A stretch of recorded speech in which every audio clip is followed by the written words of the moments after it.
ಚಿತ್ರದುರ್ಗ ಸಮೀಪದ ನಡೆದಂಥ ಬಸ್ ಅಪಘಾತದಲ್ಲಿ 9 ಜನ ಸಾವನ್ನಪ್ಪಿರುವಂಥದ್ದು. ಆ ಸ್ಥಳದಲ್ಲಿ ನಾನಿದ್ದೇನೆ. ಘಟನೆ ನಿಜಕ್ಕೂ ಕೂಡ ಶಾಕ್ ತರುವಂಥ ಘಟನೆ. ಬಸ್ನಲ್ಲಿ ಆರಾಮಾಗಿ ಬೆಳಗ್ಗೆ 2 ಗಂಟೆಗೆ ನಿದ್ರಿಸಿ ಹೋಗ್ತಾ ಇದ್ರು. ಪಕ್ಕದ ರಸ್ತೆಯಿಂದ ಕಂಟೈನರ್ ಬಂದು ಡಿಕ್ಕಿ ಹೊಡೆದು ಬಸ್ಸಿನಲ್ಲಿ ಕ್ಷಣಾರ್ಧದಲ್ಲಿ ಬೆಂಕಿ ಹೊತ್ಕೊಂಡು 9 ಜನ ಸಾವನ್ನಪ್ಪಿರುವಂಥದ್ದು. ಈ ಘಟನೆ ಬಗ್ಗೆ ಸ್ಥಳೀಯರು ಮಾತಾಡ್ತಾ ಹೋಗ್ತೀನಿ, ಯಾವ ರೀತಿ ಆಯಿತು ಅಂತ. ಇಲ್ಲಿ ಒಂದಷ್ಟು ಜನ ಸ್ಥಳೀಯರು ಇದ್ದಾರೆ, ಮಾತಾಡ್ತಾ ಹೋಗ್ತೀನಿ, ಬನ್ನಿ. ನಿನ್ನೆ ನೈಟು ನಾವು ಬರ್ತಾ ಇದ್ವಿ. ಆಲ್ರೆಡಿ 12 ಕಿಲೋಮೀಟರ್ ಜಾಮ್ ಆಗಿತ್ತು ರೋಡ್ ಜಾಮ್ ಆಗಿತ್ತು. ನಾವು ಕೇಳಿದಾಗ ಇದು ಯಾವುದೋ ಒಂದು ಕಂಟೈನರಿಗೆ ಗಾಡಿ ಇದಾಗ್ಬಿಟ್ಟು ಎಕ್ಸ್ಪರ್ಟ್ ಆಗಿದ್ದಾರೆ ಅಂತ ಹೇಳಿದ್ರು. ಒಂದು 10-12 ಜನ. ನೀವು ಎಷ್ಟು ಸುಮಾರು ಕಿಲೋಮೀಟರ್ ಜಾಮ್ ಆಗಿತ್ತಾ? ಸುಮಾರು 12 ಕಿಲೋಮೀಟರ್ ಜಾಮ್ ಆಗಿತ್ತು ರೀ. ತಮ್ಮ ಹೆಸರು? ಹೆನ್ರಿ ದಿವಾಕರ್ ಅಂತೇಳಿ.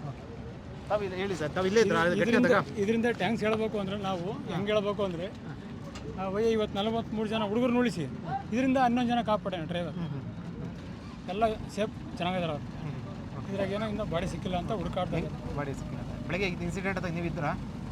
ಅಲ್ಲೇ ನಾವು ಬಂದಾಗ 6 ಗಂಟೆ ಎತ್ತಾ ಇದ್ರಲ್ಲ, ಇದು ಬಂದಾಗ ಏನು ಬಸ್ ಉರಿತಾ ಇತ್ತಾ? ನೀವು ಬಂದಾಗ ಉರಿತಾ ಇತ್ತು. ಅಲ್ಲೇ ಪರಿಂಜನೆಲ್ಲ ಆರಿಸಿದ್ವು, ಆದರೂ ಇನ್ನೂ ಕಬ್ಬಣ ಇಟ್ಟಿರುತ್ತಲ್ವ.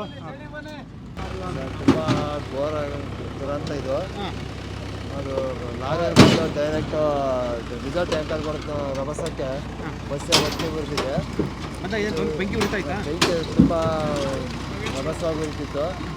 ಆದಷ್ಟು ಜನ ಪ್ರಾಣಾಪಾಯದಿಂದ ಭಾಳ ನೋವು ಸಂಭವಿಸ್ಬಿಟ್ಟಿದೆ. ಈ ಬಸ್ಸು ತಪ್ಪು ಸರ್, ಲಾರಿ ಅವ್ರ ಕಡೆಯಿಂದ ತಪ್ಪು ಸರ್.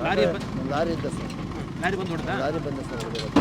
ಆ ಕಡೆಯಿಂದ ಬಂದು ಈ ಕಡೆ ಡ್ರೈವರ್ ಹತ್ತಿ ನೇರವಾಗಿ ಡೀಸೆಲ್ ಟ್ಯಾಂಕರ್ ಬರೋದ್ರಿಂದ ಸ್ಫೋಟ ಆಗಿದೆ ಬಸ್ಸು. ಅದೃಷ್ಟವಶದಿಂದ ಬೇರೆ ಬಸ್ ಒಂದು 40 ಮಕ್ಕಳು ಪ್ರಾಣಾಪಾಯದಿಂದ ಪಾರಾಗಿದ್ದಾರೆ. ಇದು ನೋಡಿ, ಇದು ಲಾರಿ ತಪ್ಪು ಬಂದು ಹೊಡೆದಿರುವಂಥದ್ದು.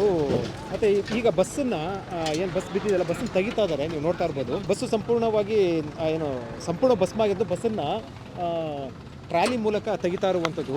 2 ಟ್ರಾಲಿ ಮೂಲಕ ಬಸ್ಸನ್ನು ತೆಗಿತಾ ಇರುವಂಥದ್ದು. ಸಂಪೂರ್ಣವಾಗಿ ನಜ್ಜುಗುಜ್ಜಾಗಿರುವಂಥದ್ದು. ಟ್ರಾಲಿಯಲ್ಲಿ ತೆಗಿದಾರ ಕೂಡ ಹರಸಾಹಸ ಪಡ್ತಾ ಇರುವಂಥದ್ದು. ಇದು ಇಲ್ಲಿನ ಸ್ಥಳೀಯರು ಹೇಳ್ತಾ ಇರುವಂಥದ್ದು. ಬೆಳಗ್ಗೆ ಬಂದು ಗುದ್ದಿದ ರಭಸಕ್ಕೆ ಸಂಪೂರ್ಣವಾಗಿ ಬಸ್ಸು ಉರಿತಾ ಇತ್ತು ಅಂತ ಹೇಳಿದರು. ನೀವು ಬಂದ ಇಲ್ಲೇ ಇದ್ರಾ?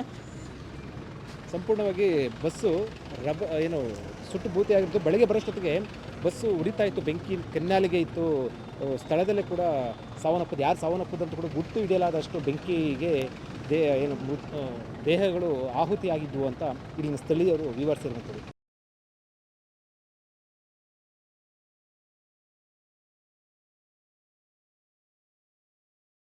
ಹೆಚ್ಚಿನ ಸುದ್ದಿ ಅಪ್ಡೇಟ್ಗೆ ಈಗಲೇ ದ ಫೆಡರಲ್ ಕರ್ನಾಟಕ ಯೂಟ್ಯೂಬ್ ಪೇಜನ್ನು ಸಬ್ಸ್ಕ್ರೈಬ್ ಮಾಡಿ.